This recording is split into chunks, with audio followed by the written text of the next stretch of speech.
শৃঙ্খলা রক্ষায়, বিশেষ করে ট্রাফিক নিয়ন্ত্রণ, রাত জেগে পাড়া মহল্লায় গণপাহারায় নিযুক্ত ছিল।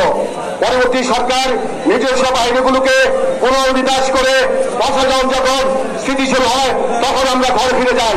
কিন্তু আমরা লক্ষ্য করছি বর্তমান প্রশাসনে এক ধরনের শৈথিল্য বিরাজমান এবং এই সুযোগে আওয়ামী ফ্যাসিস্ট শক্তির দূষণরা আবার সমাজে মাথা চাড়া দিয়ে উঠেছে। এই শহরে পরিবহন সেক্টরে চাঁদাবাজি, নদী দখল, বালু খেকো, ভূমিদস্যুতা থেকে শুরু করে মাদক ব্যবসা সহ সন্ত্রাসী চাঁদাবাজিতে লিপ্ত হচ্ছে সেই আওয়ামী ফ্যাসিস্ট পুরনো গোষ্ঠী। অপরদিকে প্রশাসন থেকে এর বিরুদ্ধে কোনো কার্যকর ভূমিকা নেওয়া হচ্ছে না।